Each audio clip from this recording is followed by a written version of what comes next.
Share कर दूं।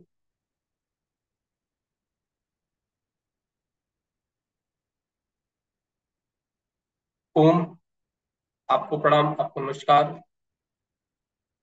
आज युवा भारत पतंजलि योग पीठ आदर्श युवा योगी प्रतियोगिता के संदर्भ में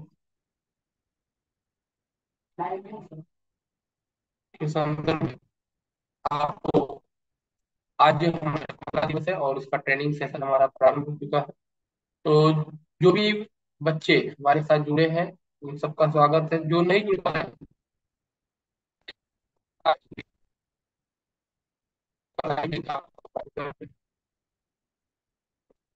पहला दिवस है।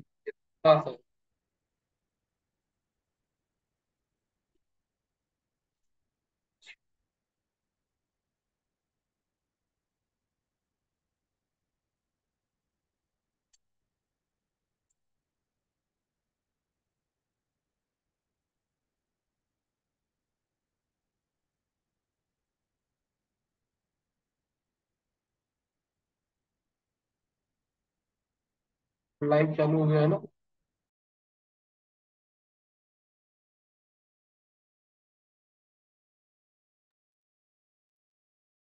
ग्रुप में।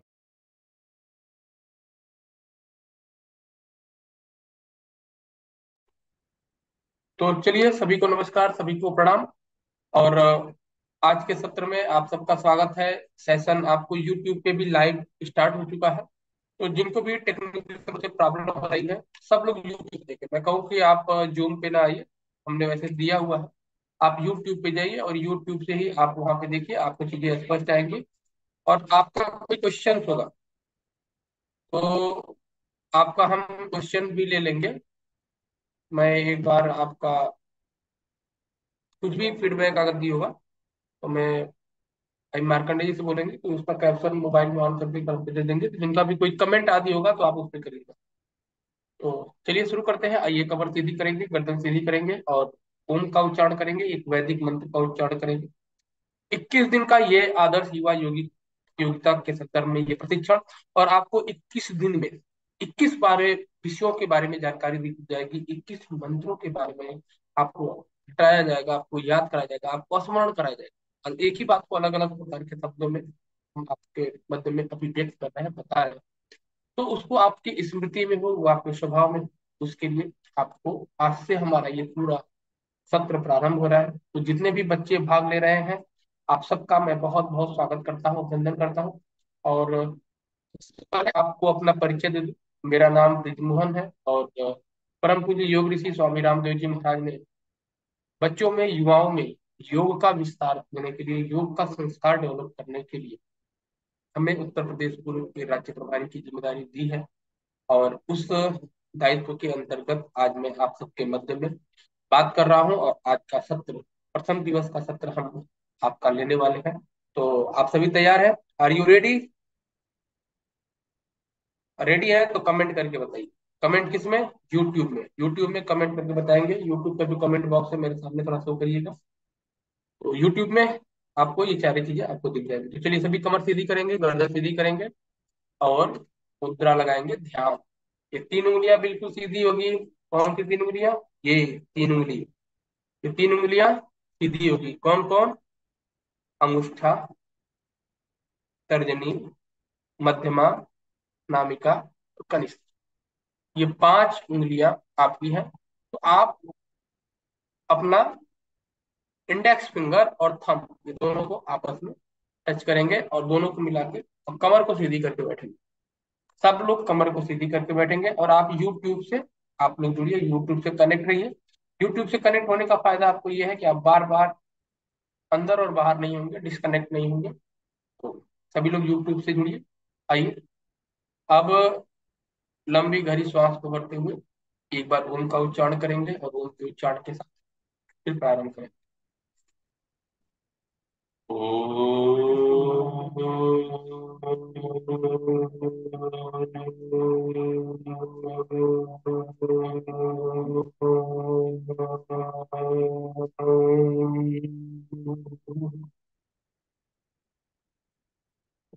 अब हम गायत्री मंत्र का उच्चारण करेंगे और सभी बच्चों को गायत्री मंत्र याद होना चाहिए।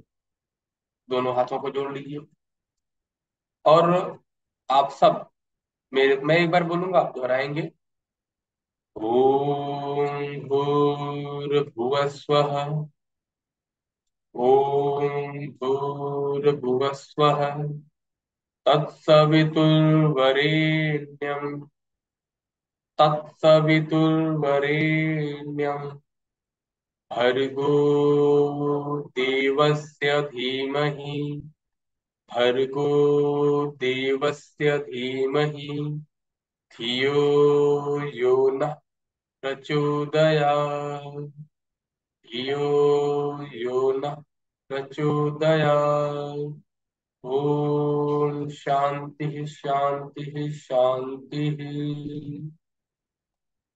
तो आज पहला दिवस के प्रातःकालीन सत्र में आप सबने योग का अभ्यास किया होगा और आपको अच्छा लगा होगा। आज सायकालीन सत्र में पहले दिवस पे हम आपको गीता के एक श्लोक का स्मरण कराएंगे, उसको याद कराएंगे और उसके बारे में बताएंगे। एक गीता श्लोक, 21 दिन में कितने गीता का श्लोक? 21 गीता का। और आप सबको, मेरे प्यारे बच्चों, आप सबको उसको कंठस्थ करना है, याद करना है। और आप जब सत्र में भाग ले रहे हैं ना, तो आधे मन से नहीं, पूरे मन से लिए, पूरे मन से बात करिएगा। आपको बहुत अच्छा लगेगा, आपको आनंद आएगा। और देखिए, गलत काम करने के लिए ना बच्चों, गलत काम करने के लिए मेहनत नहीं करनी पड़ती, वो अपने आप हो जाता है। अच्छे काम करने के लिए मेहनत करनी पड़ती। अच्छे काम को सीखने के लिए पैसा लगता है। अच्छा विषय के लिए, अच्छी अच्छाई को, स्वच्छता को खरीदने के लिए, स्वच्छता बनाने के लिए आपको पैसा लगता है। गंदगी करने के लिए पैसा नहीं लगता। तो मेहनत आपको सीखने के लिए लगेगी, अच्छी चीजों को सीखने के लिए लगेगी। बुरी चीजें आपको स्वतः लगातार वो अपना प्रभाव डालेगी और आपके भीतर आ जाएगी। तो आपको बार बार गंदगी को, बार बार, आपके शरीर में गंदगी होती है तो आप उसको बाहर निकाल देते हैं। इसी प्रकार से हमारे मन विचार में जो गंदगी है उसको बाहर निकालना है। तो 21 दिन में हमको 21 गीता के श्लोक याद करने हैं। तो आप सब तैयार हैं? कमेंट करिए यूट्यूब पे कि आप तैयार हैं। और जितने भी बच्चे जुड़ रहे हैं, सब लोग अपना नाम और अपने जिले का नाम कहाँ कमेंट करेंगे? यूट्यूब पे। तो चलिए शुरू करते हैं। हमारे साथ प्रांजल जी, समृद्धि जी, आस्था जी और भाई मयंक जी, सब लोग जुड़े हुए हैं। सबका मैं बहुत बहुत आभार करता हूँ, धन्यवाद प्रकट करता हूँ, जो कि हमारे जूम से जुड़े हुए हैं। और जो जूम से नहीं जुड़े हुए हैं, यूट्यूब से जुड़े हैं, सबका स्वागत है। तो थोड़ा सा मैं आपको बता देता हूँ, ये आदर्श युवा योगी प्रतियोगिता है, जिसमें हम 21 दिन तक आपको 21 गीता के मंत्र का अभ्यास कराएंगे, आपको स्मरण कराएंगे, 21 महापुरुषों के जीवन के बारे में बताएंगे और 21 विषयों के बारे में जो आपके जीवन के लिए महत्वपूर्ण है वो बताएंगे। और इसको आपको अच्छे से नोट डाउन करना है। हम आपको जो बताएंगे उसको हम आपको लिखवाएंगे भी और आपको अभ्यास करना है। चलिए शुरू करते हैं। गीता, श्रीमद् भगवत गीता। तो श्रीमद् भगवत गीता क्या है? श्रीमद् भगवत गीता भगवान श्री कृष्ण ने अपने मुखार बिंदु से जो जीवन के लिए बहुत ही महत्वपूर्ण संदेश दिए हैं, जो हमारे जीवन के लिए आवश्यक है, उसको गीता कहते हैं। जब उन्होंने किन परिस्थितियों में दिया था? जब हमारे जीवन में सुख दुख लाभ हानि, या हम परेशान जब रहते हैं, चुनौतियों में रहते हैं, युद्ध की स्थिति होती है, उस समय हमारे जीवन में जो ग्रंथ काम आने वाला है वो गीता है।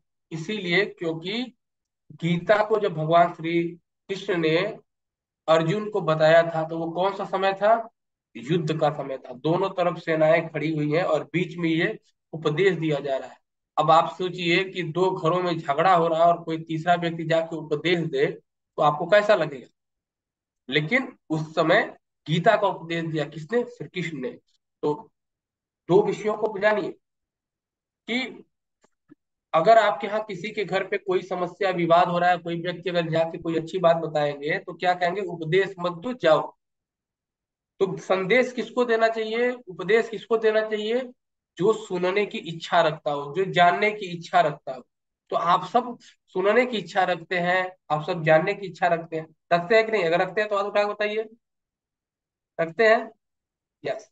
तो अगर आप जानने की इच्छा नहीं रखेंगे तो हमारे बताने का या समझाने का कोई फायदा नहीं है। तो आपको जानने की इच्छा रखनी है। तो आज हम श्रीमद् भागवत गीता, जिस जिसे भगवान श्री कृष्ण ने अपने मुखार बिंदु से महाभारत के युद्ध के समय कहा था, अर्जुन को कहा था, उसको बोलते हैं श्रीमद् भागवत गीता, जिसमें हमारे जीवन से जुड़े हुए महत्वपूर्ण समस्याओं का समाधान है। उसमें से 21 सूत्र, 21 श्लोक आपको हम याद कराएंगे 21 दिन में। तो जो आज बताया जाएगा आपको याद करना।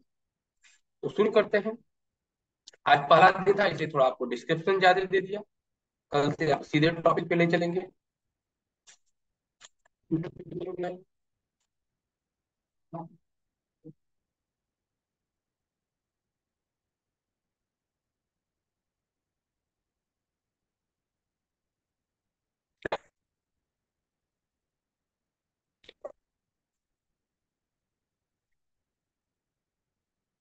ये श्रीमद् भागवत गीता का पहले अध्याय का पहला क्या है? श्रीमद् भागवत गीता के पहले अध्याय का क्षेत्रे क्षेत्रे समवेतायुतमः पांडवा पांडवास्य इसको याद करना है। क्षेत्रे क्षेत्रे समवेता युतमः पांडवा पांडवास्य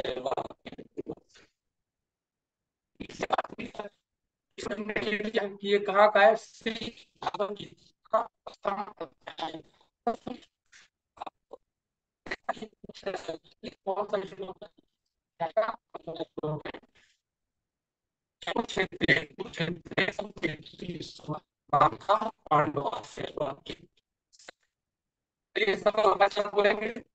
चलिए, धर्म क्षेत्र क्षेत्र कुरुक्षेत्र समवेता मामका पांडवास्य संजय। और कैसे संजय? धर्म क्षेत्र क्षेत्र कुरुक्षेत्र समवेता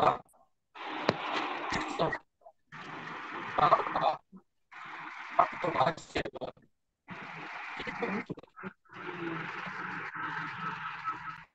ये स्त्री भागवत गीता के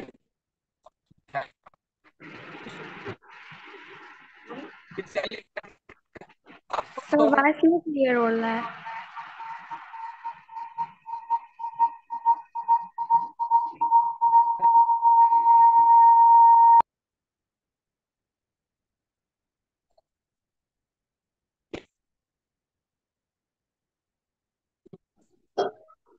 सर आवाज क्लियर नहीं आ रहा है।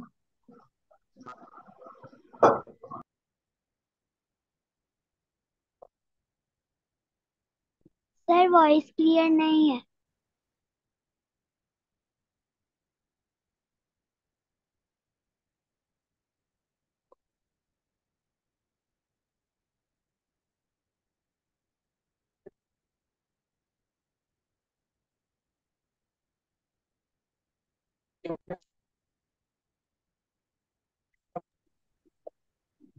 सर वॉइस क्लियर नहीं आ रही है।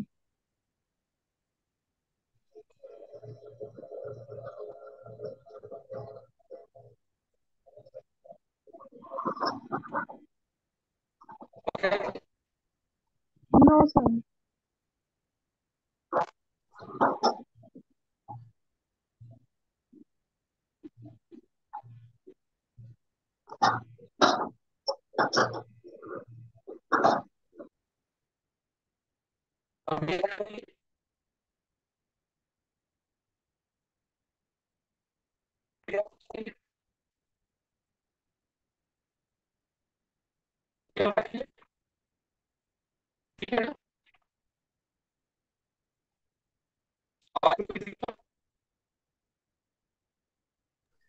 No sir. ठीक है। चलिए, तो क्षेत्र।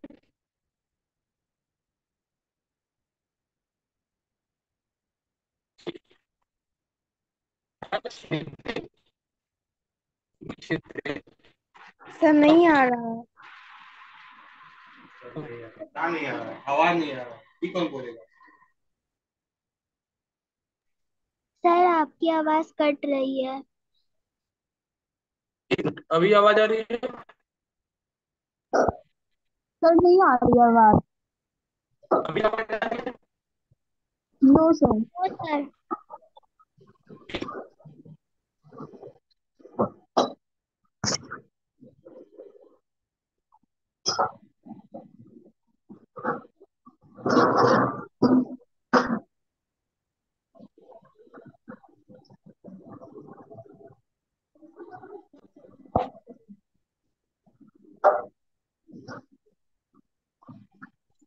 एक मिनट।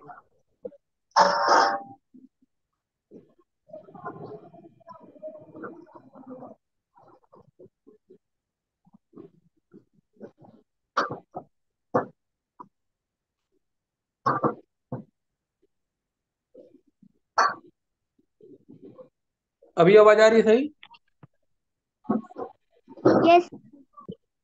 सही है। Yes sir. ठीक है, अब सब लोग म्यूट करके रखेंगे, कोई बोलेगा नहीं ना।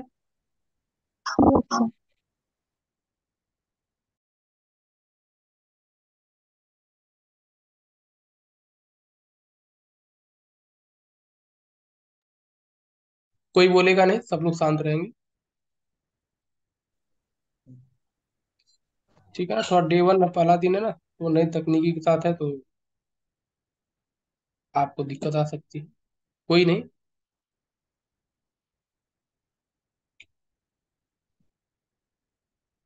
चलिए शुरू करते हैं। तो मंत्र क्या था? धर्म क्षेत्रे कुरुक्षेत्रे संवेद युयुत्सव मामकाः पांडवाश्चैव किम कुर्वत संजय। तो आप सब लोग रिपीट करेंगे एक बार फिर मेरे साथ। आवाज क्लियर है ना? कोई दिक्कत आवाज में? एक बार कोई बता दे अनम्यूट करके। No sir. ओके, ठीक है। तो सब लोग म्यूट करके रखेंगे, कोई और अनम्यूट नहीं करेगा ना, क्योंकि इससे फिर आवाज और लोगों को डिस्टर्ब होगी। तो धर्म क्षेत्रे, आप लोग रिपीट करेंगे। धर्म क्षेत्रे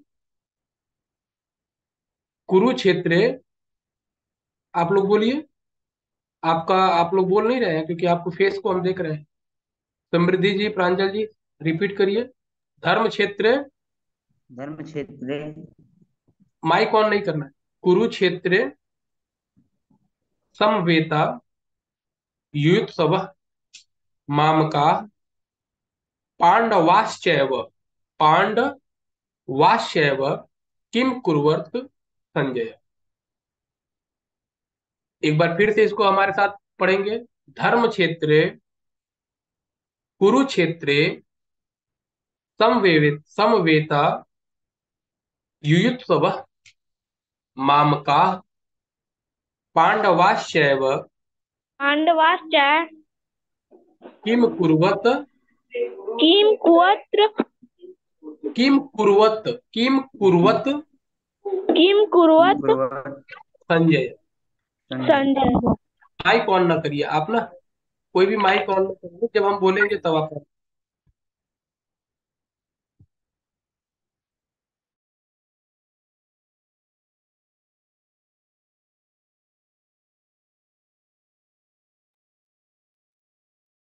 चलिए फिर से एक बार करिए। मैं इसको क्यों बोल रहा हूं आपको? आप हमारे साथ जब पढ़ेंगे ना, तो आपका जो प्रोनाउंसिएशन है वो बार बार, एक बार गलत होगा, फिर गलत होगा, फिर गलत होगा, फिर सही होगा। तो हमारे साथ आप बोलेंगे तो फिर इस श्लोक का प्रोनाउंसिएशन आपका सही हो जाएगा। जब आपका श्लोक का प्रोनाउंसिएशन सही हो जाएगा, उच्चारण सही हो जाएगा, उसके बाद फिर आप उसको याद करेंगे। तो चलिए फिर से हमारे साथ पढ़ेंगे। धर्म क्षेत्रे कुरुक्षेत्रे, पहले क्या है? धर्म क्षेत्रे, रिपीट अगेन। धर्म क्षेत्रे कुरुक्षेत्रे समवेता युयुत्सव युयुत्सव, क्या है?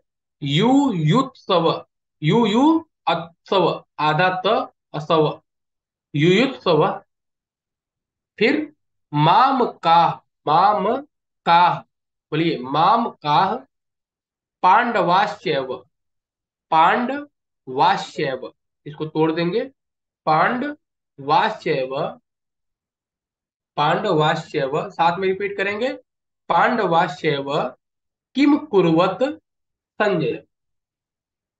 फिर से ध्यान देंगे, धर्म क्षेत्रे कुरुक्षेत्रे समवेता युयुत्सव, समवेता युयुत्सव, मामकाः पांडवाश्चैव, मामकाः पांडवाश्चैव किम कुर्वत संजय। ठीक है, तो ये आपका हो गया श्रीमद् भागवत गीता का प्रथम श्लोक। अब इसको आपको याद रखना है। कल आप सबको यह गीता का श्लोक आपको याद करके, और क्या करना है, याद करके आपको इसका ऑडियो बना के और ग्रुप में डालना है। ऑडियो बना के इसका ग्रुप में डालना, ठीक है ना। सब लोग ऑडियो बना के इसका ग्रुप में डालेंगे। तो धर्म क्षेत्रे कुरुक्षेत्रे समवेता युयुत्सव, मामका पांडवाश्चैव किम कुर्वत संजय। ये ध्यान रखिएगा कि जब आप रिकॉर्ड करिएगा तो आपको देख के नहीं पढ़ना है, आपको याद करके ही रिकॉर्ड करना है, देख कर रिकॉर्ड नहीं करना। चलिए, इसका अर्थ क्या है। इसका अर्थ है कि धृतराष्ट्र से, धृतराष्ट्र ने कहा किससे, संजय से। महाभारत में दो पार्ट है, एक है धृतराष्ट्र और एक है संजय। तो ये दोनों का आपस में संवाद दिखाया गया है यहाँ पे। धृतराष्ट्र ने संजय से कहा, धृतराष्ट्र कौन था, ये दुर्योधन के पिता थे, और क्या थे, हस्तिनापुर के महाराज, हस्तिनापुर के महाराजा थे। तो ये क्या बोलते हैं कि हे संजय, संजय से बोलते हैं कि पवित्र भूमि कुरुक्षेत्र में इकट्ठा मेरे और पांडव के पुत्रों में युद्ध के लिए, पांडव के पुत्रों ने युद्ध के लिए क्या क्या किया ये बताओ। पूछते हैं वो, संजय से पूछते हैं कि हमारे बच्चों ने, पांडवों ने क्या क्या किया वो बताओ। तो जो पूरा महाभारत का जो पूरा व्यू था, जो पूरी घटना थी, वो धृतराष्ट्र को कौन बता रहा था, संजय। कैसे बता रहे थे, लाइव टेलीकास्ट सुना रहे थे, वहां से देख के और सुना रहे थे धृतराष्ट्र। तो यहाँ पे क्या अर्थ है, धर्म क्षेत्र कुरुक्षेत्र, यानी पवित्र भूमि कुरुक्षेत्र में समवेता युस्तव, पवित्र भूमि कुरुक्षेत्र में इकट्ठा मेरे और पांडव के पुत्रों ने युद्ध के लिए क्या क्या किया है ये बता, ये इसका अर्थ। तो इसको भी याद करना है। धर्म क्षेत्र, चलिए फिर से रिपीट करेंगे एक बार, धर्म क्षेत्रे कुरुक्षेत्रे समवेता युयुत्सव, हमारे साथ पढ़ेंगे, आपको स्क्रीन पे भी दिख रहा होगा, धर्म क्षेत्रे कुरुक्षेत्रे समवेता युयुत्सव, मामका पांडवाश्चैव किम कुर्वत संजय। ये आज के दिन का श्लोक आपका हो गया। अब इसमें दो बातें आप समझिए कि ये धृतराष्ट्र कौन है। धृतराष्ट्र कौन है, अगर आपको जानना है कि धृतराष्ट्र कौन है, तो धृतराष्ट्र दुर्योधन का पिता या हस्तिनापुर का राजा तो था ही, लेकिन यहाँ पे धृतराष्ट्र का मतलब क्या है, जो अज्ञान रूपी, अज्ञानता से जो अंधा हो, आंख से अंधा नहीं। धृतराष्ट्र की क्या थी, आंखें नहीं थी, यानी कि क्या, वो देख नहीं सकता।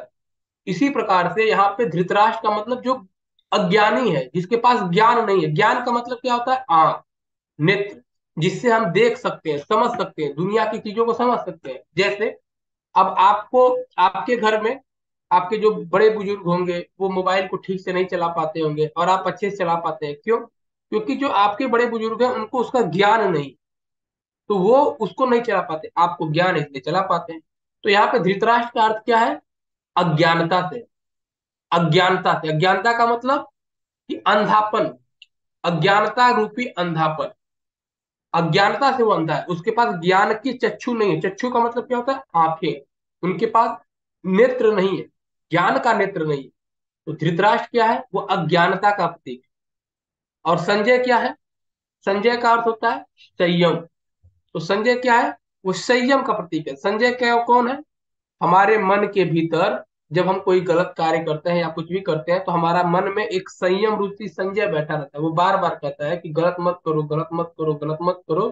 फिर भी हम करते रहते हैं, करते रहते हैं, करते रहते हैं। तो अज्ञानता को समाप्त करने के लिए संयम की जरूरत होती है, और उसके लिए हम ज्ञान का अभ्यास करते हैं, ज्ञान का हम निरंतर उसको हम प्राप्त करने के लिए प्रयत्न करते हैं। तो आपको क्या करना है? इस श्लोक को याद करना, क्योंकि ये बहुत ही महत्वपूर्ण विषय है। लेकिन अभी आपको बस दो बातें रखिए ध्यान में। धृतराष्ट्र का मतलब अज्ञानता, और संजय का मतलब संयम। धृतराष्ट्र का मतलब क्या हुआ? अज्ञानता, और संजय का मतलब संयम। तो हमारे भीतर ही ये धृतराष्ट्र भी है, और हमारे भीतर ही ये संयम। अगर हम इस किताब को, या जो हमें बताया जा रहा है, पढ़ाया जा रहा है, ये क्या है, अगर हमारा मन कर रहा है कि हम इसको सीखें, तो संजय कह रहा है कि सीखो। लेकिन ये धृतराष्ट्र है ना, ये अज्ञानता है ना, वो कहता है अरे सो जाओ, कल पढ़ लेंगे, परसों पढ़ लेंगे, क्या फर्क पड़ता है। ये जो संयम है, ये कह रहा है बहुत कठिन है, समझ में नहीं आ रहा है, बहुत दिक्कत हो रही है। तो ये जो धृतराष्ट्र है ना, अज्ञानता का धृतराष्ट्र, वो हमें गलत रास्ते पे ले जाएगा। लेकिन अब आपको देखना है कि आपका को दुर्योधन का पिता धृतराष्ट्र बनना है, धृतराष्ट्र को विजयी बनाना है, या फिर संजय को विजयी बनाना है। तो आपके मन में कौन विजयी होगा? संजय। तो आपको संजय को मजबूत करना है, और आपको ये पूरा का पूरा याद।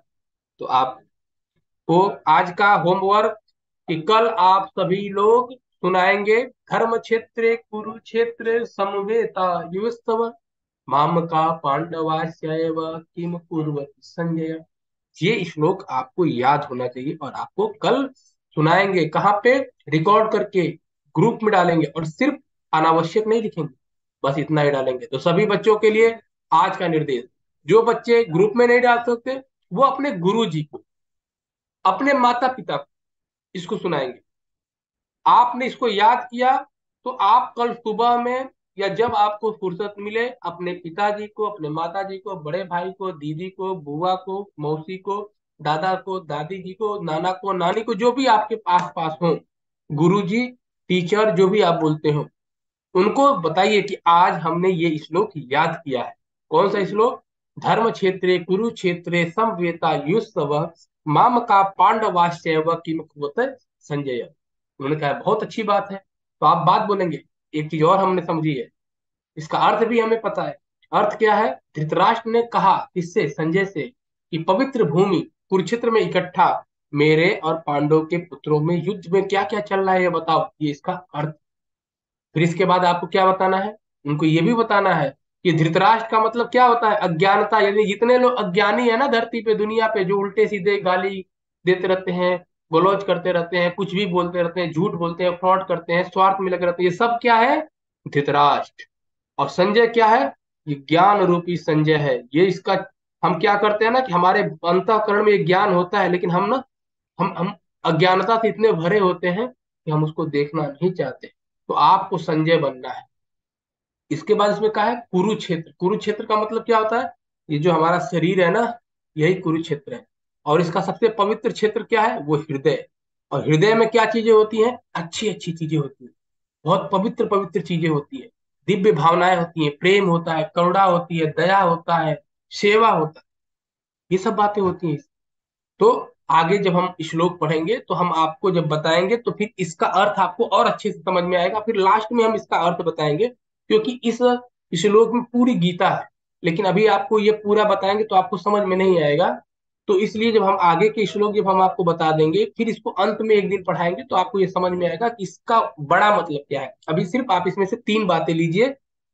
धृतराष्ट्र का मतलब अज्ञानता, और संजय का मतलब संयम, ठीक है। और कुरुक्षेत्र का मतलब हमारा ये जो जीवन है वही कुरुक्षेत्र है। अच्छी बातें जो होती हैं वो हमारी अच्छी संपदा है, बुरी बातें हैं वो गलत संपदा है, गंदी संपदा है।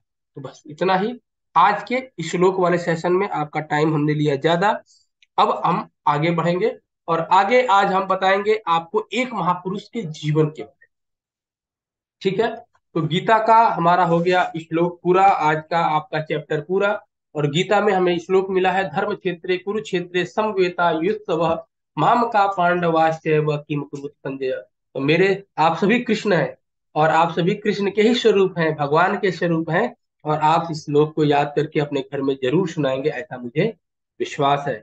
और आप सुनाएंगे तो आप कमेंट पे जरूर, यूट्यूब पे जाके वीडियो पे लिखिएगा कि आपके घर वालों ने आपको क्या कहा, आपको अच्छा कहा या बुरा कहा। तो चलिए आगे बढ़ते हैं और आगे शुरू करते हैं आज के दूसरे विषय के बारे में। तो थोड़ा हो जाइए रिलैक्स और 2-4 बार सांस लीजिए लंबी लंबी, ऐसे लंबी लंबी सांस लीजिए।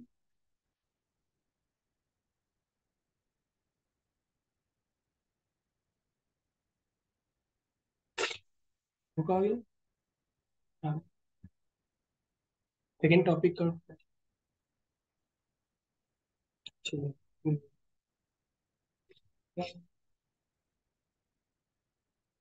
चलिए, तो आज हम आपको बताएंगे एक महान महापुरुष के जीवन के बारे में।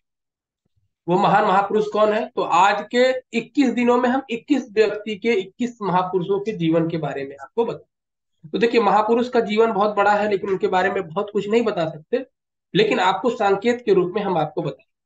ठीक है, तो चलिए आप सभी तैयार हो जाइए।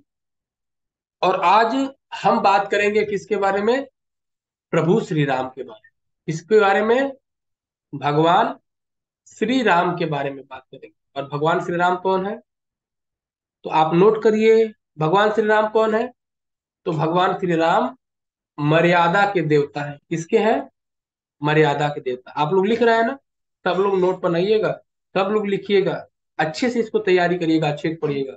और आपको पता है कि ये जब आपकी जब परीक्षा होगी, प्रतियोगिता होगी, तो प्रतियोगिता में जो प्रथम द्वितीय तृतीय स्थान आएगा उसको कितने की इनाम राशि मिलेगी?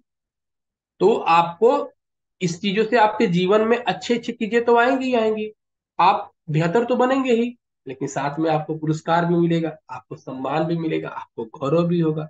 तो एकदम आपको एक क्षण के लिए भी आलस्य नहीं करना है, जिम्मेदारी से करना है। और आप सब अच्छे बच्चे हैं। तो चलिए शुरू करते हैं हम भगवान श्री राम के जीवन के बारे में। और देखिए, हमने आपको सरलता के लिए ना, हमने कुछ पीपीटी बना दिया, मैटर बना दिया, लिख के आपको रख दिया कि आपको हम ऐसे बोलेंगे तो आपने कुछ नोट किया, कुछ नहीं समझ में आया, आप नोट करिएगा। लेकिन हम आपको थोड़ा सरलता के लिए हमने इस पॉइंट को अच्छे से बना दिया है, आप इसको अच्छे से समझ।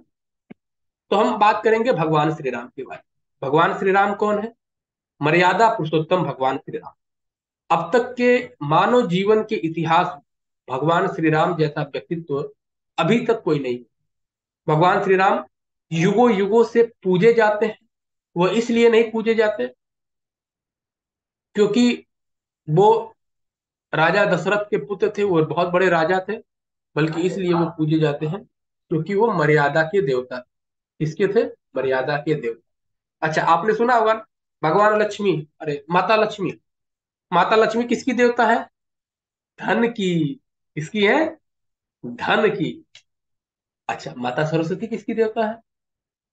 तो माता सरस्वती देवता है ज्ञान की। अच्छा, माता शक्ति किसकी देवता है? मतलब देवी है, देवी देवता मतलब एक ही मान लीजिए, देवता का मतलब जो देने वाला। ऐसे आप मत कंफ्यूज होइएगा, तो वो तो देवी है, देवता तो है नहीं। सबको एक ही रूप में लिखिए ना, तो सब देवी देवता को एक ही रूप में लिखिए। तो किसकी देवी है? तो माता सरस्वती देवी है किसकी? ज्ञान की। लक्ष्मी जी किसकी है? धन की। सरस्वती शक्ति, माता शक्ति पार्वती किसकी है? शक्ति की देवता है। ऐसे जितने देवी देवता है वो सब कुछ अलग अलग चीजें हमें जीवन में देते हैं। तो भगवान राम कौन से देवता है? वो क्या हमें देते हैं? तो वो हमारे जीवन में सद्गुण देते हैं। क्या देते हैं? सद्गुण देते हैं, मर्यादा देते हैं, जीवन कैसे जीना चाहिए, एक अच्छा इंसान कैसे बनना चाहिए, हमें किस प्रकार का व्यवहार करना चाहिए, पुत्र को कैसा होना चाहिए, पिता को कैसा होना चाहिए, भाई को कैसा होना चाहिए, मित्र कैसा होना चाहिए, दोस्त कैसा होना चाहिए, मित्र दोस्त एक ही बात है, दुश्मन कैसा होना चाहिए, राजा कैसा होना चाहिए, सामान्य नागरिक के रूप में रहना है तो कैसे रहना चाहिए, सन्यासी कैसा होना चाहिए। मतलब एक व्यक्ति के जीवन में पूरा का पूरा जो उसके भीतर जीवन हमें पता चल जाए, अगर उस व्यक्ति में एक नाम ले तो वो कौन है? भगवान श्री राम। तो उनके बारे में हम पढ़ रहे हैं, उनके बारे में हम जान रहे हैं। तो भगवान राम की कहानियां आपने सुनी होगी।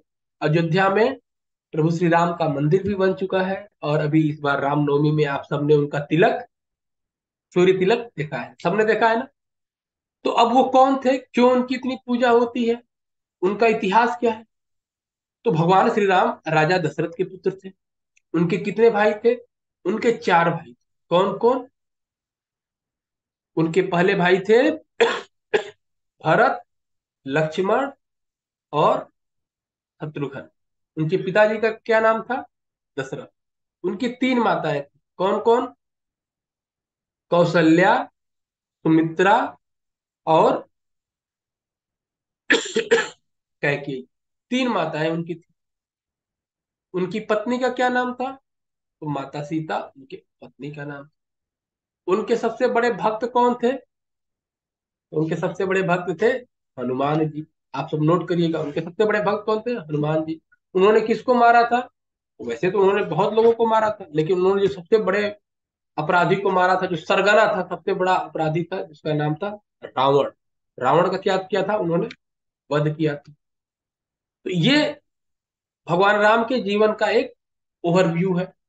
भगवान राम ने अपने सीता जी की खोज के लिए लंका पर पुल बनाया, रावण से युद्ध किया और विजय प्राप्त की। ये सब आप ये सब घटनाएं जानते हैं, ठीक है ना। और क्योंकि भगवान राम का जीवन इतना बड़ा है कि उनके लिए तो 9 दिन की कथा भी छोटी पड़ जाती है, तो हम आपको 15-20 मिनट में क्या बताएंगे। लेकिन भगवान राम के जीवन के जो सबसे महत्वपूर्ण पक्ष है उसको हम जानते हैं। तो भगवान राम गुणों के देवता, क्या थे, गुणों के देवता। तो भगवान राम क्या थे, गुणवान थे, वो ज्ञानी थे, वो हुनरमंद थे। देखो बच्चों, जो जीवन में ज्ञानवान, जो गुणवान है, आपके जीवन में आपकी उपयोगिता है। आप चाहे कितने भी बड़े पिता के पुत्र हो, चाहे आप कितने भी प्यारे क्यों ना हो, लेकिन अगर आपके भीतर गुण है और वह गुण किसी के काम आ रहा है, तो ही आपकी समाज में इज्जत है, नहीं तो इज्जत नहीं। तो कौन से गुण होने चाहिए, सद्गुण, अच्छे गुण होने चाहिए, बुरी चीजें नहीं, अच्छे गुण, सद्गुण होना चाहिए, और हुनरमंद होना चाहिए, ज्ञानी होना चाहिए, गुणवान होना चाहिए। क्योंकि दुनिया ज्ञान को पूछती है। तो भगवान राम का जीवन क्या था, गुणवान थे। इसके बाद दूसरा, वो पॉजिटिव रहते थे, किसी की भी निंदा नहीं करते। भगवान राम शिकायत नहीं करते थे। बताइए, हम तो राजा बनने वाले थे और हमारी एक माँ है, माँ कहने में भी हमको शर्म आ रही है, ये माँ है, बताइए ऐसी माँ होती है। और ये पिताजी है, पता नहीं किस ख्याल में डूबे हुए थे। मतलब हमारे अधिकार को ही इन्होंने ले लिया। अगर कोई दूसरा बेटा होता तो यही कहता ना। हाँ, कोई दूसरा बेटा होता तो यही कहता, पक्का कहता, यही कहता ना। आप क्या करते, अगर आपकी कोई वस्तु है, वो छोटे भाई को दे दिया माता ने, माँ ने, या बड़े भाई को दे दिया, तो आप क्या कहेंगे, मेरे साथ तो धोखा हो गया, उसको इतना दे दी, हमको तो कम दी, कहते हैं ना। तो जो भगवान राम का जीवन है, वो हमेशा किसी की भी निंदा नहीं करते, किसी की भी निंदा नहीं करते थे, किसी की भी बुराई नहीं करते थे। तो आपको जीवन में लिख लीजिए, लिखिए, तुरंत लिखिए, सब लोग लिखिए कि किसी की भी निंदा नहीं करनी। क्या रहना है, सकारात्मक रहना, अच्छी चीजों को सोचना है, पॉजिटिव रहना है। माता की, पिता की, दोस्त की, भाई बहनों की बुराई नहीं करनी है, उनके अच्छाइयों को उनको लेकर आगे बढ़ना, बुराई नहीं करनी। इसके बाद क्या था, वो धर्मज्ञ थे। धर्मज्ञ का मतलब क्या हुआ, वो धर्म के साथ रहते थे। अब धर्म का मतलब क्या है, धर्म का मतलब ये है, आप बच्चे हैं ना, तो बच्चे का धर्म है कि पढ़ना। आप पुत्र है, पुत्र का धर्म है माता पिता का आदर करना, सम्मान करना, उनकी सेवा करना, ठीक है ना। अपने घर में आपका धर्म क्या है, अपने घर में अपने माता पिता को प्रणाम करना, उनका पैर छू के पास जाना, उनकी आज्ञा का पालन करना, उनके द्वारा जो भी सही चीजें बताई जा रही हैं उनका उसका पालन करना, अच्छी चीजों को लेकर चलना। हो सकता है माता पिता आपको, शायद उनका थोड़ा सा अभ्यास या कुछ उस तरह का न हो, तो गुरु जी की बात सुनना है, गुरु द्वारा जो बताया जा रहा है उसका पालन को करना, उसकी उनकी बात मानना, उनकी बात सुनना, जो स्कूल में पढ़ा रहे हैं उसको अच्छे से पढ़ना, जो संस्कार दे रहे हैं उसको सीखना। ये क्या है? ये आपका धर्म है, असली धर्म यही है आपका। तो आपको क्या करना है? धर्म के साथ रहना है, प्रेम के साथ रहना, गुरु का किसी भी कीमत पे ना, चाहे सामने, टीचर का ना, चाहे सामने चाहे पीछे, न बुराई करना, न बुराई सुनना, और न बुराई देखना। गुरु का अपमान नहीं करना। जैसे कुछ बच्चे क्या होते हैं, आपके स्कूल में होते होंगे ना, कि सब गुरु जी का, टीचर्स का एक नाम रख लिया, उनका एक्टिंग कर रहे हैं, उनका अपमान कर रहे हैं, उनका उपहास कर रहे हैं। इससे गुरु का कोई नुकसान नहीं होगा, इससे नुकसान किसका होगा? आपका। क्योंकि आप जब गुरु का अपमान करते हैं तो भगवान ऊपर से टार्च मार के देखते हैं, अच्छा तो तू अपमान कर रहा है ना, ठीक है चलो तू बड़ा हो जाएगा ना, तुझको बताएंगे, तुझको जेल भिजवाएंगे। क्यों? क्योंकि जब हम अपने गुरु का अपमान करते हैं तो फिर हमारे भीतर गलत संस्कार डेवलप हो जाते हैं और वो हमसे गलत अपराध करा देते हैं। तो आप अपराधी बनना चाहते हैं, आप जेल में जाना चाहते हैं, आप अपने माता पिता का नाम खराब करना चाहते हैं? नहीं ना, खराब करना चाहते, क्या करना होगा आपका? सुबह शाम अपने माता पिता का सम्मान करना। और एक आज हमारा आज का जो विषय है ना, जो हम 21 विषय 21 दिन पढ़ाने वाले हैं, तो हमारे जीवन में अनुशासन का महत्व, नोट करिए, हमारे जीवन में अनुशासन का महत्व, हमारे जीवन में अनुशासन का क्या महत्व है। तो भगवान राम के जीवन से एक व्यक्तित्व को भी हम पढ़ेंगे, और साथ में इस टॉपिक को भी हम पढ़ेंगे, क्योंकि भगवान राम अनुशासन के देवता है। किसके? अनुशासन के देवता है। वो कभी अनुशासन नहीं तोड़ते, कभी नियम नहीं तोड़ते। अनुशासन क्या है बच्चों? अनुशासन क्या है? और आपका नंबर मेरे पास है, मैं किसी दिन किसी भी बच्चे को फोन लगा के पूछ लूंगा, अच्छा तो मैं, बेटा ये मैंने बताया था आपने क्या समझा, तो आपको फोन करके पूछ लेंगे। तो लिखिए, अनुशासन का मतलब क्या है? जब हमें मम्मी पापा पीट के उठाए, घींच के चादर उठाए, तो वो क्या है? वो प्रशासन है, ऊपर से दबाव दिया हुआ है, वो अनुशासन नहीं।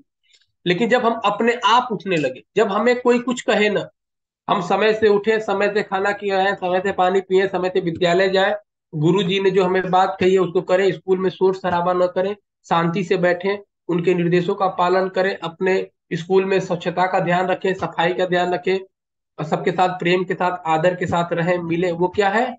अनुशासन। वो क्या है? अनुशासन।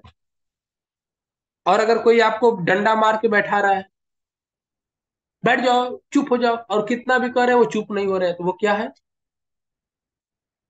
जो व्यक्ति अनुशासन में नहीं होता, फिर उसको प्रशासन का प्रयोग करके उसको जेल में डालना पड़ता है। इसलिए जितने भी जो लोग बच्चे अनुशासन का फॉलो नहीं करते ना, वो जाते बड़े होके कहाँ जाते हैं? जो अनुशासन का पालन करता है वो डीएम बनता है, एसपी बनता है, ठीक है। और जो अनुशासन का पालन नहीं करता है वो अपराधी बनता है। तो जो डीएम एसपी होता है ना, वो उन अपराधियों को जेल में डाल देता है। तो आपको क्या करना है? अच्छी चीजें करना। तो अनुशासन का पालन करना है। अनुशासन मतलब स्वयं के द्वारा अपने ऊपर नियंत्रण, अपने मन पर नियंत्रण। मन क्या है? ये मन क्या है हमारा? उल्लू का पट्टा है। क्या है? उल्लू का पट्टा है। ये हमसे उल्टे सीधे कार्य करता रहना है, लेकिन कराता रहता है। तो इसकी बात हमें नहीं सुननी है। हमें किसकी सुननी है? गुरु जी की बात सुननी है, माता पिता की बात सुननी है, टीचर की बात सुननी है। जो अच्छी बातें किताबों में लिखी गई हैं वो करनी है। कोई भी गलत बताए तो समझ लीजिएगा कि आपको बर्बाद करना चाहता है। कोई कहे कि चलो ये थोड़ा चोरी कर लेते हैं, थोड़ा वहां चले जाते हैं, आपको घर पे बताया गया है कि नहीं जाना है, तो आपको नहीं जाना, चाहे वो कितनी भी अच्छी क्यों न लगे। जब आपका समय होगा तो आपके माता पिता आपको खुद ले जाएंगे, आपको कहने की जरूरत नहीं पड़ेगी, आपके गुरु जी आपको खुद ले जाएंगे, आपको कहने की जरूरत नहीं पड़ेगी। तो ऐसे लोगों से आपको बच के रहना है। तो मैं क्या बता रहा था? धर्म के साथ प्रेम, सेवा और मदद करने वाला, हेल्पिंग नेचर होना चाहिए। कोई कहीं गिर गया ना तो हंसते नहीं, उसकी मदद करते हैं। कोई जानवर है, गाय है, बैल है, भैंस है, कुत्ता है, बिल्ली है, कष्ट में है, पीड़ा में है, उसकी क्या करनी है? मदद करनी। दुखियों की मदद करनी है। अब कोई चोरी करके आ रहा है तो उसकी मदद नहीं करनी है, क्या गुरु जी ने तो बोल दिया मदद करनी है तो मदद करनी है, नहीं।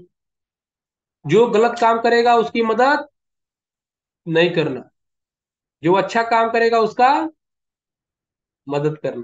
गलत काम करने वालों का कभी मदद आपको नहीं करना, ठीक है। तो मदद करना है अपने अपने घर में भी ना, खेती में, और अपने माता पिता के कार्यों में, खाना बनाने में, कुछ भी घर का जो छोटा मोटा काम हो, घर की सफाई में। स्कूल में जाइए, टीचर को पानी पिलाइए, टीचर को प्रणाम करिए, उनका पैर छूइए और उनका सफाई रखिए। जरूरी नहीं है कि ठीक है कि भाई बच्चों को नहीं करना, नहीं, आपका स्कूल आपका घर है, उसको साफ सुथरा रखना आपकी जिम्मेदारी है। आपका जो टीचर है वो आपके माता पिता के समान है। जो गुरु होता है ना, वो गुरु भी होता है, माता भी होता है, पिता भी होता है। वो गुरु यानी आपको ज्ञान देता है। गुरु क्या देता है? गुरु गुरु तो होता ही है, माता भी होता है, पिता भी होता है। कैसे? जो ज्ञान दे वो कौन है? गुरु, ठीक है। जो हमें प्रेम दे, वात्सल्य दे, जो हमें हमारे ऊपर ममता ममता हमारे ऊपर हमेशा बिखेरता रहे, वो क्या है? माँ। तो गुरु भी तो हमेशा ममता बिखेरते रहते हैं, आपके बारे में अच्छा अच्छा सोचते रहते हैं। और पिता क्या होता है? जो रक्षा कर सके, जो हमारा पोषण कर सके। जो पोषण कर सके वो कौन है? पिता। तो गुरु क्या करते हैं? आपका पोषण भी करते हैं।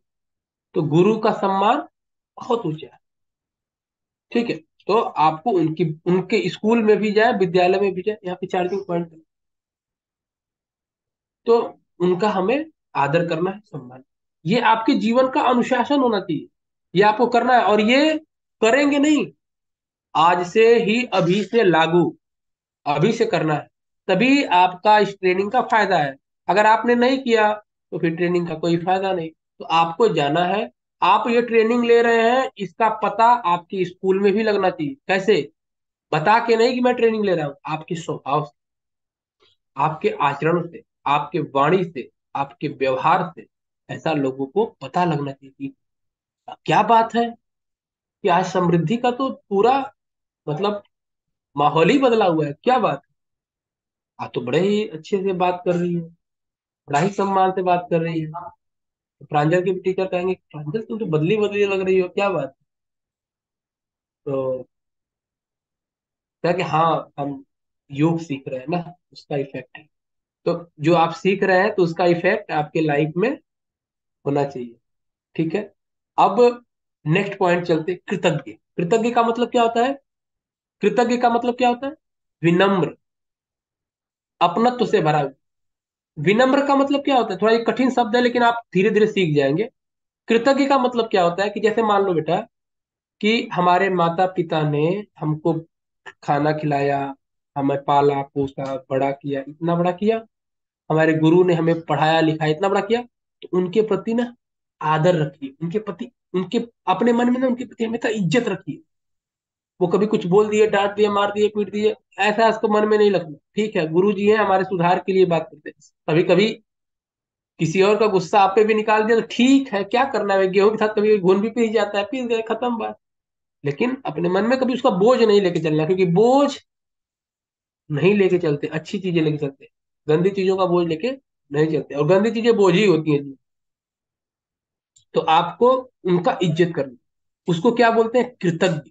जो भी हमारे जीवन में हमें सहयोग करता है, चाहे माता हो पिता हो, जो हमें स्कूल में खाना बना के खिलाते हैं, उनके प्रति भी इज्जत रखिए, उनको भी आदर के साथ बात करिए, रिस्पेक्ट दीजिए। जो हमारे स्कूल में जो सपोर्टिंग स्टाफ होते हैं अलग अलग विद्यालयों में, जिनको हम अलग अलग नामों से जानते हैं, तो सबका स्कूल में, घर में, परिवार में, सबका, जो कि गांव में सफाई करते हैं, आपके नगर पालिका नगर निगम में भी सफाई करते हैं, सबके प्रति आदर रखिए। क्यों? क्योंकि अगर वो सफाई नहीं करते तो आपको गंदगी महसूस होती। तो उनके प्रति भी रिस्पेक्ट रखिए, उनके प्रति भी आदर रखिए, इसको क्या बोलते हैं? कृतज्ञ। और सबके प्रति, पूरे देश और समाज के प्रति कृतज्ञ रहिए कि सबने अच्छे से माहौल बनाया है, तभी हम पढ़ पा रहे हैं, तभी लिख पा रहे हैं, तभी ये सारी चीजें हो रही हैं। इसलिए सबके प्रति, जीव जंतु सबके प्रति कृतज्ञ रहिए, उनके प्रति रिस्पेक्ट रखिए, उनके प्रति आदर रखिए, ठीक है ना। उनके प्रति अपनत्व का भाव रखिए, तो इससे क्या है? आपका मन पवित्र रहेगा और अच्छी अच्छी चीजें आपके भीतर आएंगी। तो किसी से भी सबका आदर करिए, विनम्र। सच बोलिए। क्या बोलना है? अनुशासन किसका बनाना है? सच बोलने का। भाई झूठ नहीं बोल। आज आपने झूठ बोला ना तो फिर झूठ आपके जीवन का स्वभाव बन जाएगा। इसलिए झूठ से दूरी। झूठ नहीं बोल। माता पिता और गुरु से कुछ भी नहीं छुपाना। लेकिन कोई कहे कि अच्छा ये बताओ कि आपके पापा के मोबाइल का क्या पासवर्ड है, तो नहीं बताना। मूर्खतापूर्ण वाला कार्य नहीं करना। सच बोलना है। कौन सा सच? जो बोलना है। कोई जानकारी किसी को नहीं देनी, इंफॉर्मेशन नहीं शेयर कर। माता पिता गुरु से झूठ नहीं बोलना।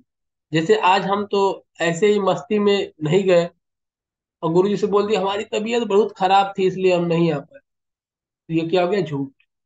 हम तो चले गए दोस्त से खेलने के लिए और हमने झूठ बोल दिया कि हम तो पढ़ रहे थे। तो किसी भी परिस्थिति में झूठ नहीं, किसी भी प्रकार का झूठ नहीं। झूठ बोलेंगे तो उससे क्या है, हो सकता है कि आपको लगता है कि जो काम हम कर रहे हैं वो सही है, लेकिन वो आपके जीवन के लिए गलत है। और सीधी सी बात यह है कि आप झूठ तभी बोलते हैं जब लगता है कि हमें डांट पड़ेगी, और डांट उन्हीं बातों में पड़ती है जो गलत होता है। और गलत होगा तो आपके जीवन को, आपके जीवन का नाश कर देगा, सर्वनाश कर देगा, सत्यानाश कर देगा, खराब कर देगा, आपको रावण बना देगा। तो आपको झूठ नहीं बोलना है, सच बोलना है। और सच ही बोलना है, झूठ नहीं बोलना। सच का कोई विकल्प नहीं। इसके बाद क्या है? दृढ़ प्रतिज्ञा। दृढ़ प्रतिज्ञा का मतलब क्या है? अब मुझे 5 बजे उठना है तो उठना है। थोड़ा और सो ले, 5 मिनट और सो ले, 10 मिनट और सो ले, आधे घंटे और सो ले, तो ये सब नहीं। दृढ़ प्रतिज्ञा, मुझे याद करना है तो करना है। मुझे ये आज गीता का श्लोक याद करके अपने पिताजी को सुनाना है। हमें मने मत सुनाइएगा, अपने घर में सबको सुनाइएगा। 21 दिन में 21 श्लोक सुना के अपने परिवार में सुनाना है। तो दृढ़ प्रतिज्ञा, हौसला होना चाहिए। जो काम ले लिया, जो ठान लिया, हमें पढ़ाई करना है, हमें अच्छे नंबर लाने हैं, हमें ये पूरा पाठ याद करना है तो करना है, बाकी हमें कुछ नहीं जानना। करना है तो करना है। दृढ़ प्रतिज्ञा, हौसला अपने भीतर है। हारना नहीं है, मजबूती के साथ। गलत कार्य के लिए नहीं, अच्छी चीजों के लिए।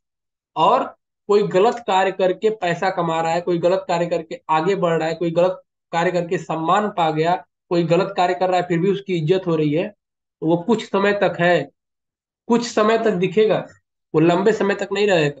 इसलिए आपको सम्मान मिले तो भी, इज्जत मिले तो भी, पैसा मिले तो भी, कुछ मिले तो भी, ना मिले तब भी सच का साथ नहीं छोड़ना है, मेहनत का साथ नहीं छोड़ना है। क्योंकि जो बिना मेहनत किए कुछ पाते हैं ना, वो कुछ समय तक रहता है फिर खत्म हो जाता है। जो मेहनत करने वाला होता है ना, उसको 2-4 बार कोई इधर उधर दबा सकता है, लेकिन एक दिन तो वो उभर के ही जाए। इसलिए आपको मेहनत करना है, मजबूती के साथ करना। अपने जीवन का ये अनुशासन बनाइए। मेहनत करना है, मजबूती से करना है, कोई समझौता नहीं। खूब मेहनत करनी, पढ़ाई करनी है, घर का काम भी करना है, सफाई करनी है, और रोज सुबह उठ के योग करना है। क्या करना है? रोज सुबह उठ के हम आपको जो 21 दिन में सिखाएंगे, रोज आधे घंटे से 1 घंटा योग, रोज योग। और जो भी हमें काम दिया जाए खूब मेहनत से करना। ठीक है। इसके बाद सदाचारी बनना है, अच्छा व्यवहार और विचार। देखो भाई, आप ना अपने दोस्त से, माता से, पिता से, बाबा से, दादी से, परिवार के जो भी लोग हैं ना, जो बुजुर्ग लोग हैं, अब लगता है अरे हमारे दादा को बाबा को बुद्धि ही नहीं है, पता नहीं क्या बात, ना भी हो ना, तब भी उनकी आदर करना। तब भी उनसे, क्योंकि आपको उनसे कुछ मिलेगा ही मिलेगा। उनका रिस्पेक्ट करिए, उनकी इज्जत करिए, माता पिता गुरु सबकी इज्जत करिए, बड़े भाई की इज्जत करिए, और सबको प्रणाम करिए। सुबह उठ के सबको क्या करना है? अपने माता पिता का प्रणाम करना है। स्कूल में जाने पर क्या करना है? अपने टीचर को पैर छू के प्रणाम करना है। ठीक है। और इसके बाद जब घर आएंगे तो भी माँ गुरु जी का प्रणाम करके आएंगे, और घर आएंगे तो भी माता पिता का प्रणाम, स्कूल जाएंगे तो भी माता पिता का प्रणाम करेंगे। जितनी बार प्रणाम करेंगे उतना उनको आशीर्वाद मिलेगा, उतनी जल्दी आप तरक्की करेंगे। तो उनका आशीर्वाद हमेशा लेते रहिए सबका, और अपने से बड़ों का प्रणाम करना ही करना है। कहीं स्कूल में आ गया, कोई गेस्ट आ गया, अतिथि आ गया, या आप कहीं चले गए, कोई घर परिवार पे आ गया, उनको आपको प्रणाम करना है, उनको इज्जत देना है, उनको बैठाना है, उनको बुलाना है। कोई घर पे नहीं है, उनको बुलाइए, बैठाइए, उनको पूछिए, उनको कुछ नहीं है तो पानी पिलाइए। इसके बाद फिर कोई चीज। तो ये आपको अपना आचरण बनाना पड़ेगा, व्यवहार बनाना पड़ेगा। और आदमी इसी से बड़ा होता है। कोई बहुत बहुत बड़ा ज्ञान की पोटली नहीं होती। इसी से बस आप अच्छे अच्छे छोटे छोटे काम करेंगे ना, आपकी बहुत, और आपको बहुत अच्छा फील होगा। आपके घर परिवार वाले, पास पड़ोस वाले भी कहेंगे कि नहीं ये तो अच्छा बच्चा है, ये तो बहुत अच्छा बच्चा है। और अगर कभी गलती से भी आपसे कोई गलती हो गई ना, तो कोई आस पड़ोस वाला नहीं मानेगा कि अरे प्रांजल से तो गलती हो ही नहीं सकती, समृद्धि से तो हो ही नहीं सकती है। क्यों नहीं हो सकती? क्योंकि ये सब गलती करते ही नहीं, इतने अच्छे बच्चे हैं। हमेशा सबकी इज्जत करते हैं, सबसे प्रेम से बात करते हैं, किसी से मारपीट नहीं करते।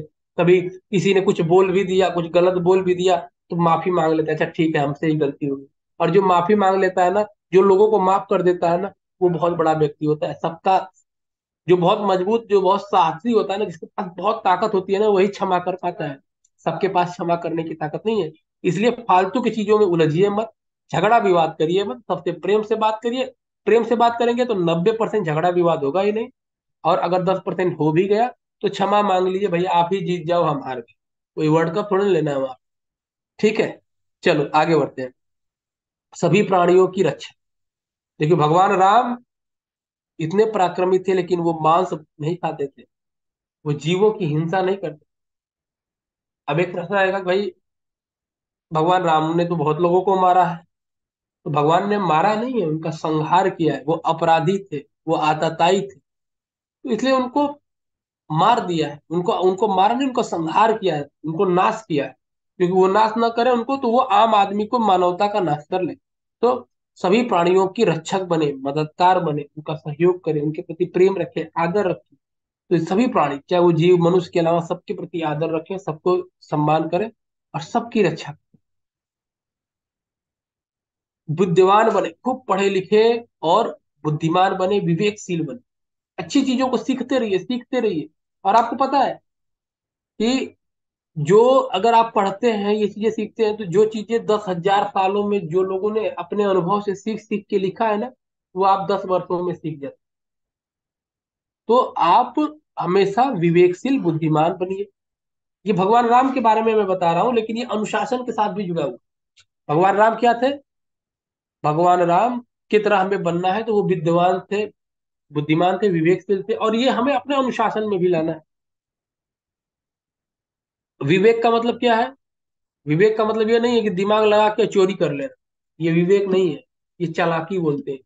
विवेक का मतलब ये है कि जो हमारे माता पिता गुरु ने जो हमें आदेश दिया है, जो बताया है, पढ़ाया है, सिखाया है, उसके अनुसार जब हम कोई निर्णय लेते हैं, तो वो विवेक होता है। और हम अपने स्वार्थ के लिए अगर कोई निर्णय लेते हैं, तो वो चालाकी होती है। ठीक है, इसके बाद सामर्थ्यशाली रखिए। ठीक है ना, सभी का भरोसा रखिए, सभी का समर्थन पाने वाला। भगवान राम क्या थे? सबका समर्थन उनको प्राप्त था, सबका वो भरोसा जीत जाते, इनका इतना सामर्थ्य था। वो कैसे होगा? जब ये ऊपर की सारी चीजें जब आप करेंगे ना, तो लोगों का भरोसा अपने आप हो जाएगा। आप माता पिता के भी प्यारे बन जाएंगे, आप पास पड़ोस के भी प्यारे बन जाएंगे, आप टीचर के भी प्यारे बन जाएंगे। आप जहाँ जब बड़े होंगे, तो जिस कंपनी में काम करेंगे, उस कंपनी में भी प्यारे हो जाएंगे, जहाँ काम करेंगे वहां के प्यारे बन जाएंगे। आपका जीवन खूबसूरत हो जाएगा, आनंददायक हो जाएगा। ठीक है ना? प्रिय दर्शन मतलब क्या है? आपका जीवन आनंददायक होगा, खूबसूरत होगा, सुंदर होगा, दिव्य होगा। आपको, जैसे प्रभु का क्या था ना, जीवन का उनका पूरा आभा मंडल, उनका पूरा प्रभाव बहुत दिव्य होता था। क्यों होता था? क्योंकि उनके पास ऐसे गुण थे। अगर ये गुण नहीं रहते, तो फिर उनके कोई मतलब नहीं। फिर क्या है? मन पर अधिकार करने वाला, धैर्यवान, धैर्यवान बनना चाहिए। जल्दी गुस्सा नहीं करना। भगवान राम क्या करते थे? कभी गुस्सा नहीं करते थे, क्रोध नहीं करते, कभी किसी को गाली नहीं देते, कभी अपशब्द नहीं बोलते। हमें अनुशासन में क्या रखना है? हमेशा किसी को भी न मारना है, न पीटना है, न उनको कुछ गलत बातें बोलनी है, न गाली देना है, कुछ नहीं करना। सच बोलना है, लेकिन हमें किसी को अपशब्द आदि का प्रयोग नहीं करना है। हमें धैर्यवान बनना है। कोई किसी ने कोई बात अगर बोल भी दी, माता ने, पिता ने, गुरु ने, दोस्त ने, मित्र ने, पड़ोसी ने ना, तो शांत हो जाना, नहीं बोलना, बहस नहीं करते, फालतू चीजों पे बहस नहीं करते, अपनी ऊर्जा का सही जगह प्रयोग करिए।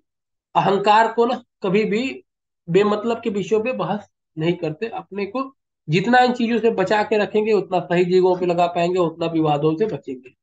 तो आपको धैर्यवान रखना है और व्यसन मुक्त रहना है। सोना ज्यादा नहीं है, जितना सोने के लिए कहा गया है, 8 घंटे सोइए, 8 घंटे बच्चों के लिए पर्याप्त होता है, उतना सोइए, समय से उठ जाइए, समय से सो जाइए। मोबाइल का प्रयोग ज्यादा नहीं कर, मोबाइल पे रील्स नहीं देखना। कौन कौन रील्स देखता है जी? कोई को रील्स नहीं देखना। यूट्यूब मोबाइल का प्रयोग कम से करना, और हमारा ये जो कार्यक्रम है इसको यूट्यूब पे देखिए, इसके बाद दे दीजिए, ठीक है ना। तो यूट्यूब का प्रयोग नहीं करना, ये फालतू की चीजें नहीं देखना है, कोई भी चीज रील्स आदि नहीं देखना है, और ये सब व्यसन है। और कोई भी बच्चा किसी भी मांसाहारी भोजन का, आहार का ग्रहण कर न करे। अगर आप करते हो तो आप कहिए कि अभी नहीं करेंगे, आपको अच्छा लगेगा, आपको व्यसन से मुक्त रहेंगे सभी बच्चे। और कोई भी ना आपको बताता है कि आप ये खा लो, कोई गुटखा के लिए प्रेरित करता है, या शौक में, या आप मेरा दोस्त कर रहा है तो हम भी कर लें, ऐसी चीजों में आप कभी मत पड़िएगा। आपको इन सब चीजों से दूर रहना, ठीक है। ये आपका अनुशासन होना चाहिए। इसके बाद क्या है, क्रोध नहीं करना है, शांत रहिए। अनावश्यक किसी पे क्रोध नहीं करना, शांत रहना। भगवान श्री राम का क्या था, शांत रहते थे, सहज रहते थे, अपने कार्य करते थे, कर्तव्यों का पालन करते थे, और अपना कांतिमान, कांति का मतलब क्या होता है ना, कांति का मतलब जिनके चेहरे पे चमक होती है उनको बोलते हैं कांति। यानी जिसका व्यक्तित्व अच्छा होता है, जिसका व्यक्तित्व दिव्य होता है, उसको बोलते हैं कांतिमान। तो अच्छे व्यक्तित्व का व्यक्ति होना चाहिए। और आपका व्यक्तित्व कैसे बनेगा, ये जो ऊपर जो चीजें बातें बताई है ना, आप बताइए कि आपके घर में कोई व्यक्ति बार बार झगड़ा करता है तो उसको आप अच्छा मानेंगे, या जो व्यक्ति बार बार शांत रहता है, क्षमा कर देता है, उसको मानेंगे? तो आप भी अपने एनालिसिस कर लीजिए कि ये व्यक्ति, जिनके भीतर ये गुण है वो अच्छा है, और जिनके भीतर ये गुण नहीं है वो बुरा है। तो आपको अच्छा बनना है, ठीक है। इसके बाद आपको कोई भी गलत संगत में नहीं रखना है, किसी भी फालतू चीजों को न पढ़ना है, न फालतू चीजें देखनी है, न फालतू लोगों से संवाद करना है। कोई भी आपको कुछ इधर उधर की बातें बताए, इधर उधर की बातें समझाए, तो आपको उनको बहुत सी उनको उनसे दूरी बना लेना है ना, उनसे कोई बातचीत नहीं, दूरी बना ली, गंदे लोगों से दूरी बना लीजिए। और अपनी सुरक्षा पर विशेष ध्यान दीजिए। आपके साथ कौन है, किस प्रकार का व्यवहार कर रहा है, कैसे कर रहा है, ऐसे लोगों से हमेशा दूरी बनाइए। और कोई ऐसा व्यवहार कर रहा है जो आपत्तिजनक है और उससे आप परेशान है, तो अपने माता पिता और गुरु से अवश्य उसको बताएं कि हम इनके व्यवहार से परेशान हैं, ये हमारे साथ इस प्रकार की अभद्रता करते हैं, हमारे साथ इस प्रकार की बदतमीजी करते हैं, और आप उनसे दूरी नहीं बना पा रहे हैं क्योंकि वो आपके आसपास ही रहते हैं। तो आप अपने माता पिता और गुरु से इस बात के बारे में बताएं, ठीक है ना। और क्रोधित भी होना चाहिए। कब? क्रोध में आपको नहीं आना है, आपको क्रोध है, मतलब पानी को पीना है, पानी में डूबना नहीं है, समझ रहे हैं ना, पानी को पीना है। पानी आपके भीतर जाएगा, आप पानी के भीतर नहीं जाएंगे, यानी क्रोध में आप नहीं जाएंगे, क्रोध आपको आएगा। जैसे कोई व्यक्ति गलत कार्य कर रहा है, कोई आपके साथ किसी के साथ दुर्व्यवहार कर रहा है, बदतमीजी कर रहा है, तो आपको ऐसा दिखाना है कि हम क्रोधित हैं, लेकिन उस क्रोध में पागल नहीं होना है, शो करना है कि मैं क्रोधित हूं, कि सामने वाला हमारे रिएक्शन से गलत कार्य को न करे। या अगर हमारे साथ कोई बदतमीजी कर रहा है तो हम थोड़ा क्रोध करें कि जिससे वो दूर हट जाए हमसे, हमारे रिएक्शन से वो हट जाए, कि उसको ये पता चले कि ये इसको पसंद नहीं है। कोई हमारा दोस्त है, कह रहा है चलो यहाँ चले, गलत दिशा में ले जा रहा है, तो आप उनको तुरंत वहां पे क्रोधित होकर बताए नहीं हमको इधर नहीं जाना है, कैसी बात करते हो, फालतू की बात करते हो, मतलब शो करना है। वहां पे क्रोधित होना नहीं है, अंदर से नहीं क्रोधित होना है, बस बाहर से शो करना है, हाँ ठीक है क्रोधित।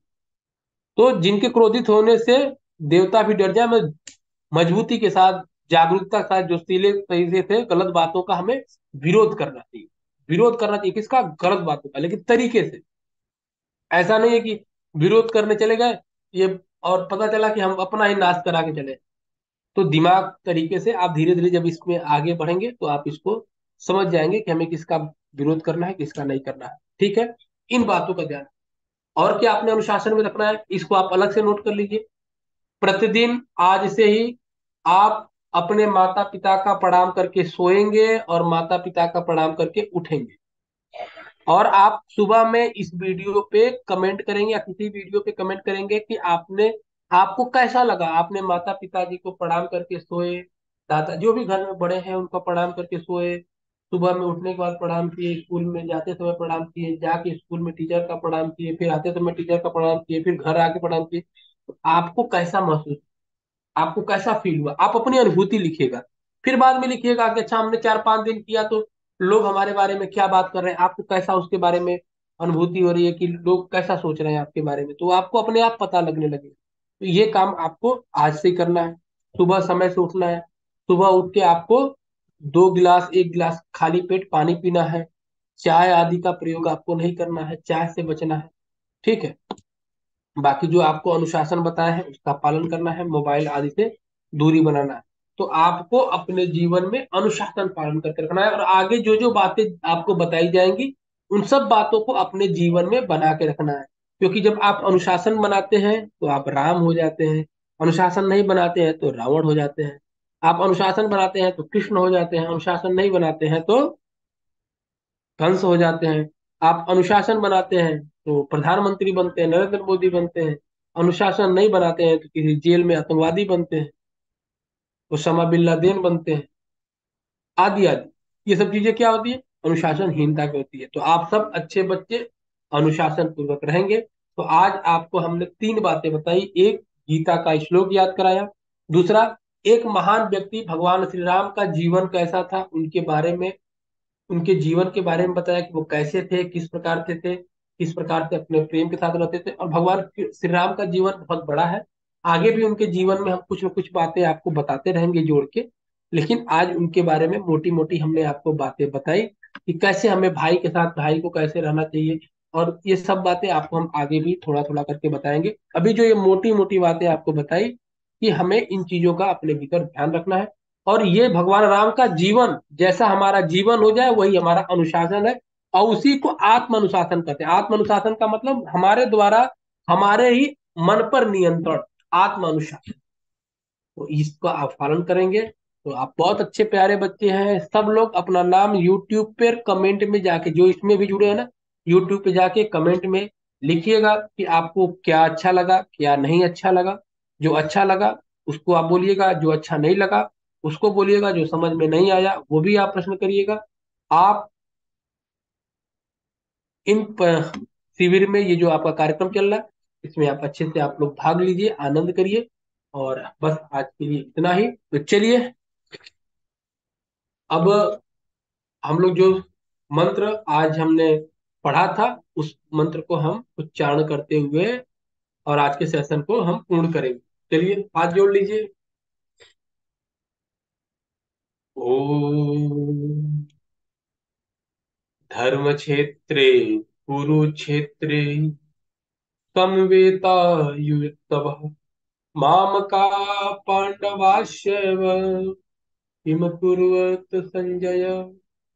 ओम शांति शांति शांति। तो आज का हमने सत्र को यहीं पे किया विराम। और आप सब ने आज के सेशन में अच्छे से विषयों को सीखा होगा। तो मैं आपका धन्यवाद प्रकट करता हूँ।